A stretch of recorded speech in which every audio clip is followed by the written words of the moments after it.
I lived up north, where the temperatures were below freezing and the sun was a rare sight. I used to love ice skating, and I would always go down to the frozen lake near my house. I've been ice skating on that lake ever since I could remember. Literally, from what my mom told me, even as a fetus, I was skating on the ice. When she was pregnant, she was skating. When I was a day old, she skated with me in her arms. When I was 3 months old, I was already playing on the ice. Right until the age of 17, I was skating. That is, until the incident. The incident that cost me 20 years of my life. But we'll get into that later. When I was around 12 years old, I entered an ice skating competition in my local town. I won first place.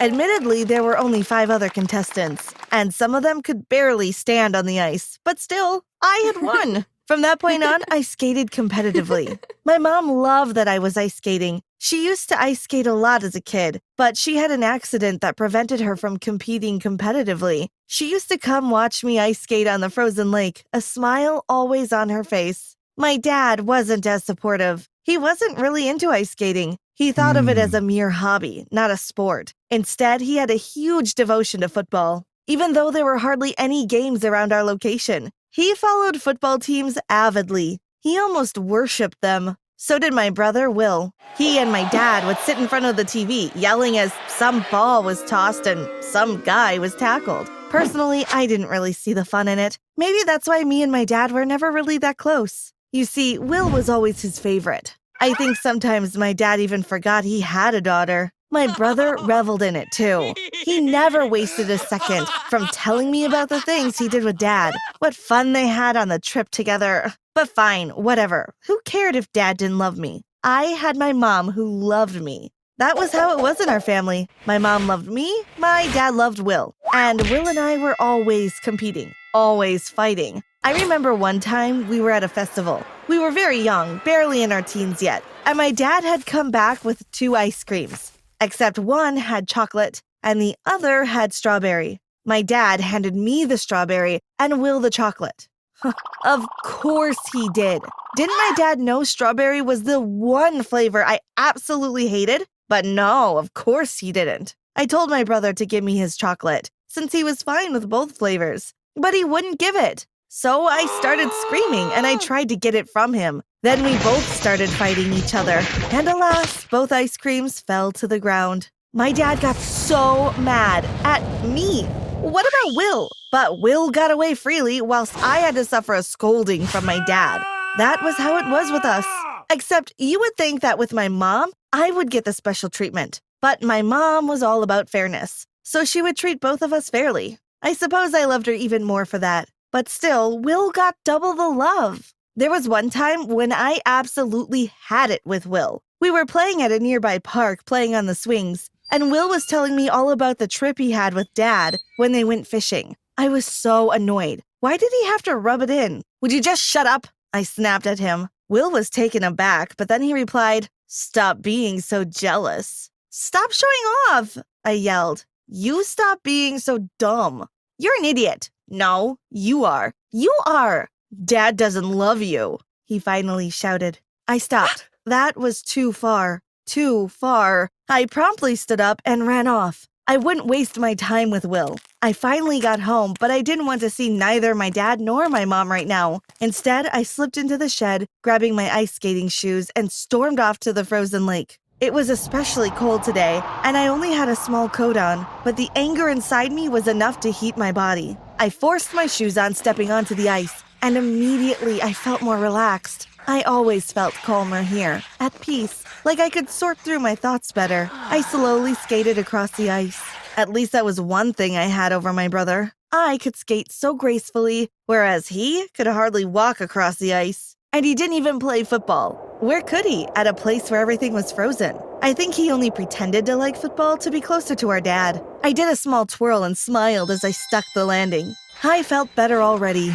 But then, as I skidded across the ice, I felt the ground shake beneath me. The ice was cracking. I tried to head back towards the shoreline, back towards solid ground, but I fell through the ice and plunged in the water. That's when I blacked out. I woke up seemingly just a few minutes later. I was in the hospital bed with all these wires plugged into me, and my family was there. They were all looking down at me with tears in their eyes. What happened? I asked. My mom burst into tears and she grabbed hold of me in a crushing hug. My dad was there and he smiled sadly. "You've been in a coma for 20 years, he said. My mouth fell open in shock. "What?"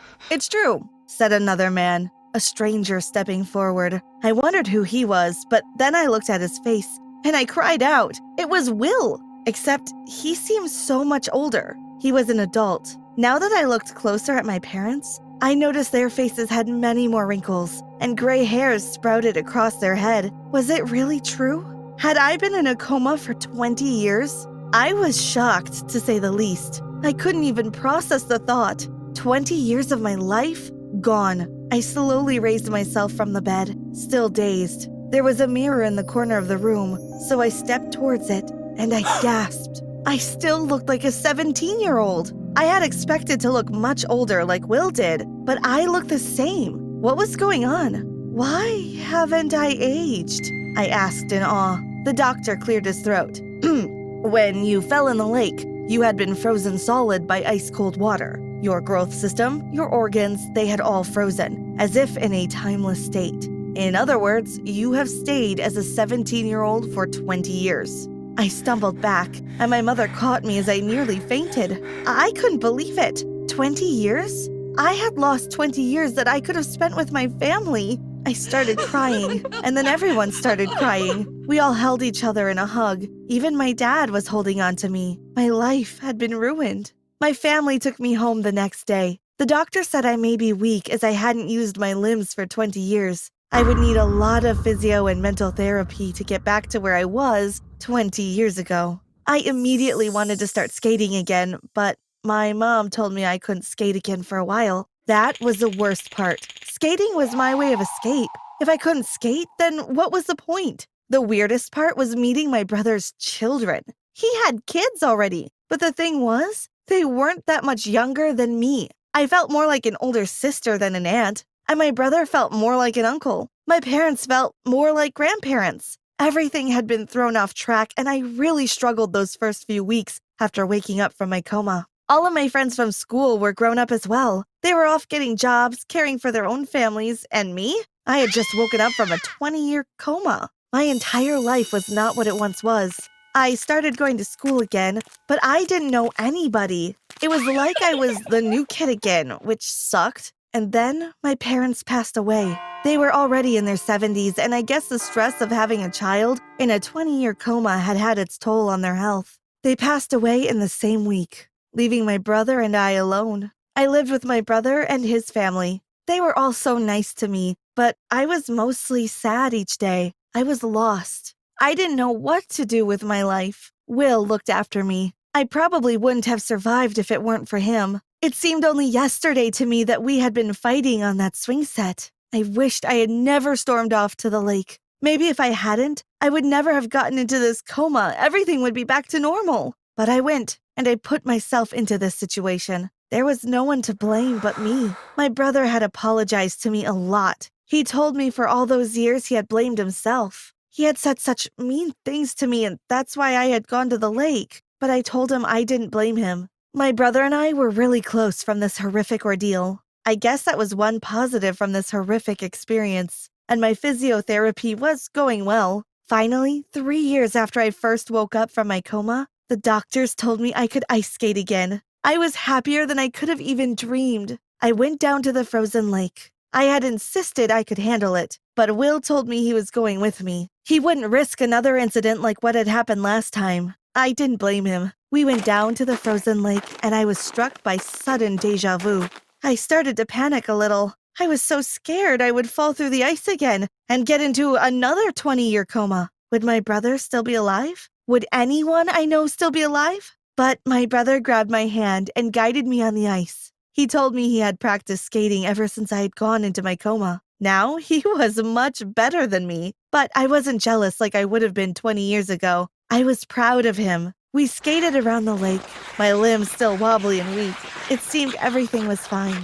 But then I slipped. My knees buckled and gave way before me, and I fell to the ground hard. My head hit the ice, and I blacked out. Again. I woke up in the hospital again, and I was so scared I had gone through another 20-year coma. No one was in the room. No one had noticed I was awake.